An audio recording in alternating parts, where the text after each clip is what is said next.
company downstairs. I won't be long. Back in a minute. He's up to something.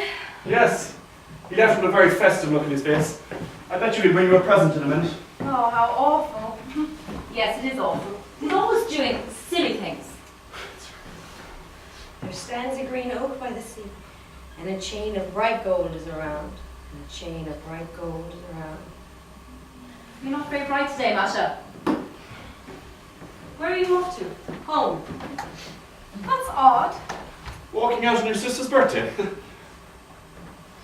It doesn't matter. I'll come again in the evening. Many happy returns.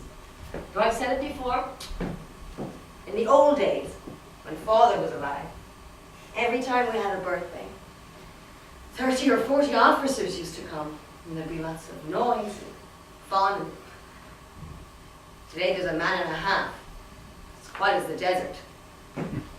I'm off. Have the hump today. I'm not at all cheerful. Don't you mind me.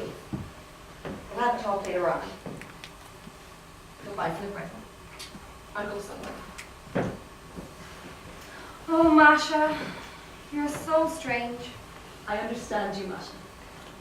When a man talks philosophy, well, it is philosophy, or at any rate sophistry. But when a woman or two women talk philosophy, well, it's all my eye. What do you mean by that? Very awful, man. Nothing. You came down on me before I had a chance to say help.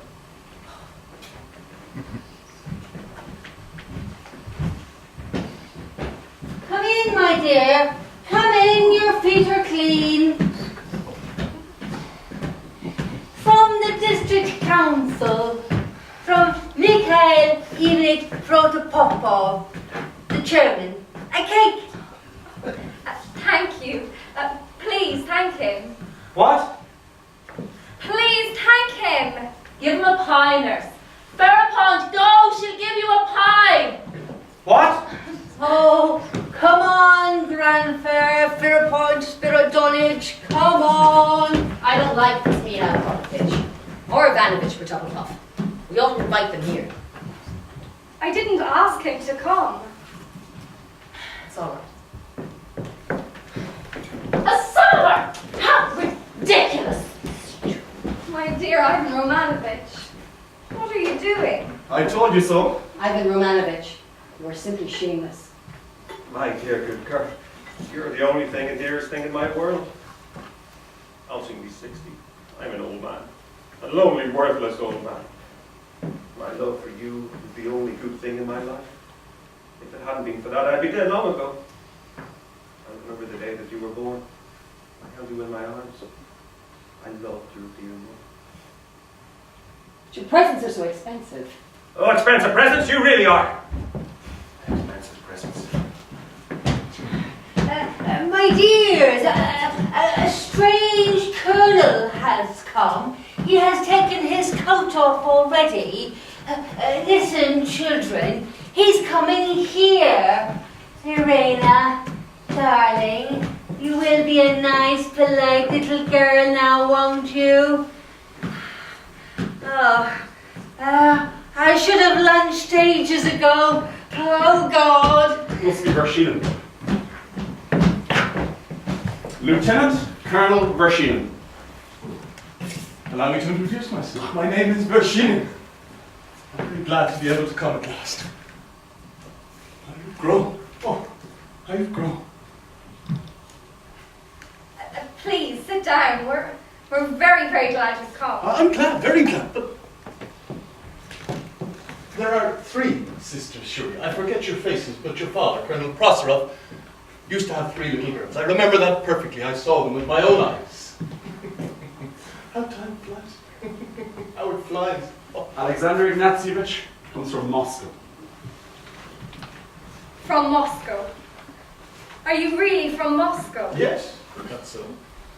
Your father was in charge of a battery there, and I was an officer in the same brigade. I seem to remember your face a little. I don't remember you. Olga! Olga! Come along. Lieutenant Colonel Vershinin comes from Moscow, as it happens. You must The Olga Sergeyevna, the eldest. And you must be Maria. And you must be Irina, the youngest. So you come from Moscow? Yes. I went to school in Moscow. I began my service there. I was there for a long time until finally I got my battery and was moved over here, as you see. I don't remember you.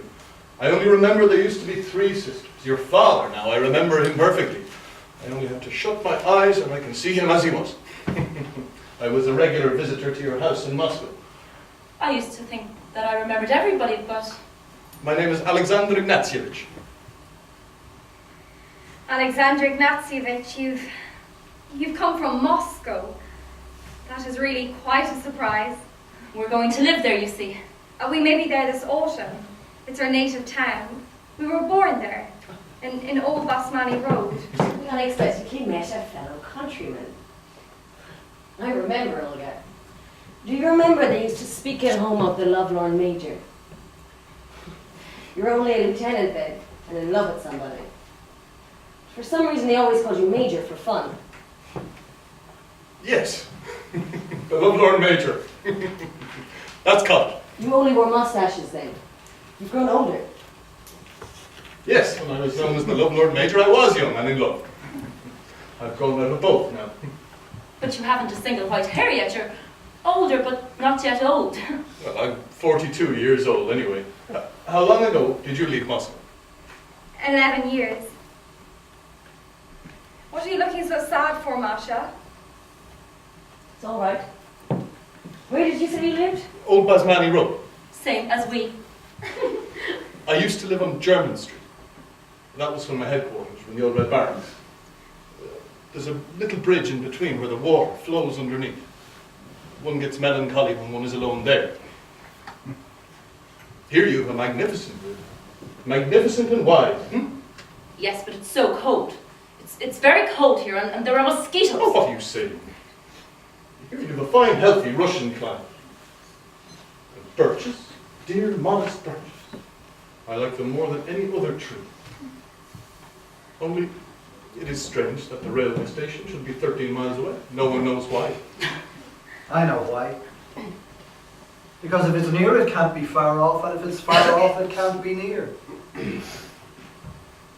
Funny man, Slimmy. Always ready with a little joke. Now I know who you are. I remember. I used to know your mother. Yes. She was a good woman, rest her soul. Mother is buried in Moscow. At the Novodevichy Cemetery. Do you know I'm beginning to forget her face? It'll be forgotten in just the same way. Yes, yes. Will be forgotten. It can't be helped. A time will come when everything that seems serious or significant or very important to us will be forgotten or considered trivial. And the curious thing is that we can't possibly know what will come to be regarded as great and important and what will be seen to be feeble or silly. Didn't the discoveries of Columbus or Copernicus seem unnecessary and ludicrous at first? Why wasn't some rubbish written by a fool thought to hold all the truth?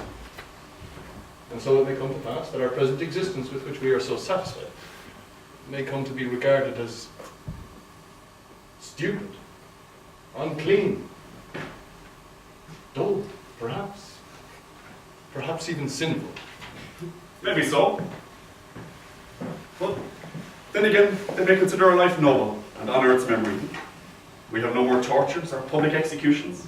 We live in security. There are no more invasions. The Baron will go without his dinner if you only let him talk philosophy. Vasily Vasilievich, kindly leave me alone. There. It's getting very boring, you know. Well, how much suffering there is still. But still, this suffering, I think, indicates a certain moral improvement in society. Yes, of course. You just said, Baron, that they may call our lives noble, but we are very petty. See how little I am. That's Andre, our brother.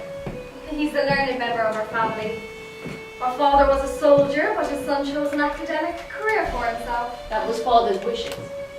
We were out him today. We think he might be a little in love.